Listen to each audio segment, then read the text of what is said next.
ଲଗାଣ ବର୍ଷାରେ ଧୋଇଗଲା ଡାଇଭରସନ୍ ରାସ୍ତା, ଯାତାୟାତ ସମ୍ପୂର୍ଣ୍ଣ ଠପ୍।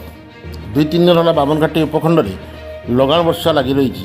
ଉପରମୁଣ୍ଡରେ ପ୍ରବଳ ବର୍ଷା ଯୋଗୁଁ ନଦୀ ନାଳରେ ଜଳସ୍ତର ବୃଦ୍ଧି ପାଇବାରେ ଲାଗିଛି।